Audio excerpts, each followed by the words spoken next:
Salam Aquaris, ketemu lagi ya. Kebetulan saya lagi di istirahat, di Ciapus nih habis kerja. Jadi pas di jam istirahat, ini, perkebunan organik ya di tempat saya kerja. Jadi saya coba rekam satu video tanya jawab saat ini ya.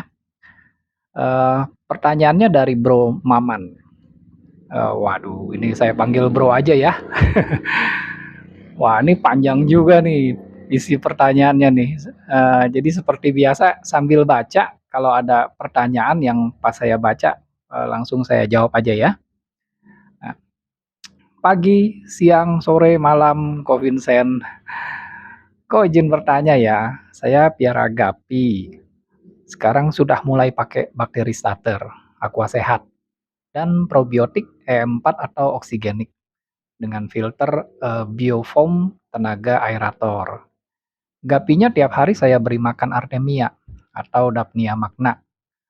Artemia ditetaskan dengan garam ikan dan saya bilas 1 kali. Pertanyaannya, 1. Apakah bakteri yang ada akan mati akibat sisa garam yang ada di Artemia?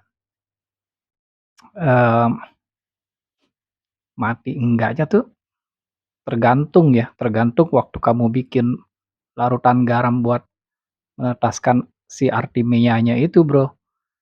Jadi, salinitasnya nih berapa gitu, kan kalau kadar garam ideal ya buat menetaskan Artemia itu sekitar 25-35 ppt lah ya. Nah, ini kan kalau dosis real ya biasanya tuh kalau dalam hitungan berapa gram per liter gitu, itu kurang lebih 1 liter garamnya 30 gram ya. Nah, terus juga kalau mau ideal biar bagus, Artemianya yang mau ditetaskan juga nggak boleh banyak-banyak tuh, buat salinitas segitu maksimumnya 5 gram ya per liternya gitu. Nah, ini kalau kita kembali ke limit salinitas ya, bakteri, dari nitrifikasi gitu. Limitnya si Nitrosomonas dan Nitrobacter ya terhadap salinitas itu 20 sampai 40, ppt gitu. Jadi kalau bikin larutannya benar ya, tadi kan harusnya kan 25-35 ya. Jadi daya tahan si bakteri nitrifikasi kan 20-40 masih di atas ya, di atas dari 25-35 tadi gitu. Jadi harusnya aman ya. Itu yang pertama gitu ya. Lalu yang kedua nih, yang kedua saat memberikan Artemia ya, kan ada sejumlah air garam ya yang mungkin masuk ya ke dalam akuarium gitu. Eh, Air garam ini yang masuk itu mungkin akan bertemu ya, bukan mungkin lagi pasti ketemu dengan air tawar yang jumlahnya lebih banyak, jauh lebih banyak pasti ya. Maka secara otomatis kan salinitasnya turun lagi tuh, turun sangat jauh gitu. Jadi nggak masalah ya, nggak akan membunuh gitu bakteri yang ada di dalam akuarium si gapi gitu ya. Oke, lalu yang nomor duanya, kalau pakannya full Artemia atau DM ya, Daphnia magna, bakteri yang ada kan makannya hanya dari kotoran ikan, maksudnya tidak ada sisa pelet. Apakah perlu pakai E4 atau bakteri starter tiap hari? E4 sih sebenarnya nggak perlu tiap hari, per 2 atau 3 hari lah ya, 2 atau 3 hari sekali itu sebenarnya udah cukup. Tapi ya kalau mau tiap hari juga nggak apa-apa sih ya, yang penting dosisnya hanya sedikit gitu. Tapi kalau bakteri starter nitrifikasi nggak perlu tiap hari sama sekali itu ya. Itu hanya dibutuhkan mungkin pada saat lagi ganti air, biasanya yang piara gapi begitu kan sering ganti air sering gitu ya. Nah, habis ganti air tuh kasih deh tuh bakteri starter yang nitrifikasi itu ya. Tapi habis dikasih bakteri starter nitrifikasinya jangan langsung dikasih E4 gitu. Besok aja kalau mau kasih E4-nya ya, diselang-seling gitu maksudnya ya. Jangan, barengan aja harinya gitu. Anyway, tadi sih kayaknya nggak ada hubungannya antara makan pelet atau makan pakan hidup ya dengan pemberian E4 gitu atau bakteri pengurai. Kan E4 tuh bakteri pengurai lah ya kita bilang ya. Bakteri probiotik tuh bakteri pengurai gitu. Kalau bakteri pengurai kan dia menguraikan sisa organik ya yang ada di dalam akuarium. Walau cuman makan pakan hidup nih ya, nggak makan pelet. Tapi kan ikannya tetap pup ya, tetap pup dia. Pup ikan kan sisa organik dan punya potensi besar dia menghasilkan amonia. Jadi nanti diuraikan tuh oleh bakteri pengurai ya. Nggak ada pelet atau sisa pelet, nggak ada hubungannya ya. Pokoknya apapun sisa organik yang ada di dalam akuarium itu nanti akan dibereskan oleh si bakteri. Oke? Nah, lalu lanjut ya. Saya juga piara DM indoor di baskom pakai lampu LED 12 jam pagi sampai sore. DM saya kasih makan E4 atau oksigenik dicampur pelet Fengli 0. Tapi hasilnya DM-nya warnanya pucat, tidak merah. Yang saya mau tanyakan, satu, apakah kalau piara indoor memang seperti itu ya kok? Warnanya jadi pucat. Eh, iya, iya betul. Jadi kebanyakan yang dipelihara di indoor warnanya kurang merah ya, bukannya pucat sih, kurang merah. Lebih merah yang di outdoor gitu. Jadi gini, Daphnia tuh sebenarnya sangat tertarik ya dengan sinar gitu. Makin banyak sinar, dia makin aktif ya. Nah, Daphnia itu kan nggak bisa diem, dia bergerak terus ya. Dia di dalam air tuh kayak lompat-lompat terus gitu kan ya.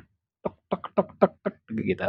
Nah, jadi kalau sinarnya makin banyak, dia makin aktif. Nah, saking aktifnya Daphnia itu eh, sampai ke batas kayak kekurangan oksigen. Jadi sebenarnya sama sih kayak kita ya manusia. Kalau kita habis lari nih ya, kita lari lama gitu atau kita lari cepat gitu. Kan napas tersengal-sengal ya. Nah, itu sebenarnya bukan kekurangan oksigen sih, tapi tubuh pada saat itu membutuhkan lebih banyak asupan oksigen. Nah, dalam keadaan ini ya, kalau pada Daphnia itu hemoglobin yang ada pada Daphnia itu akan meningkat lebih banyak. Nah, hemoglobin ini yang membuat si Daphnia tuh jadi berwarna makin merah gitu. Sementara kalau pada kultur yang indoor ya, itu kan seterang-terangnya lampu nggak bisa lah menyaingi banyaknya sinar atau terangnya sinar yang ada di outdoor ya, dari matahari gitu, nggak bisa lah gitu. Jadi keaktifan Daphnia ini sangat berbeda antara yang di outdoor sama yang di indoor ya. Nah, itu sebabnya kebanyakan yang kultur Daphnia di indoor tuh warnanya kurang merah ya atau bisa pucat gitu ya. Oke, yang kedua, apakah warna mempengaruhi kualitas Daphnia magna? Iya, betul, heeh, karena kan, makin banyak ya hemoglobinnya ya pada si Daphnia nih, kandungan hemoglobin pada si Daphnia, itu bisa bantu juga mencerahkan, meningkatkan warna terutama warna merah pada ikan ya. Lalu yang ketiga, lampu seperti apa yang baik untuk piara Daphnia magna di indoor? Lampu lampu pokoknya makin terang makin baik ya. Jadi yang penting jangan lampu celep ya, lampu yang bisa dicelepin di air tuh, yang bisa ditempel di kaca akuarium, itu nggak boleh karena dia bisa bikin suhu naik gitu kan dan dapnya kalau kepanasan di situ entar mati gitu. Jadi, eee, lampu akuarium atau lampu meja belajar, apa aja itu bisa dipakai gitu. Tinggal pilih sendiri aja level terangnya ya.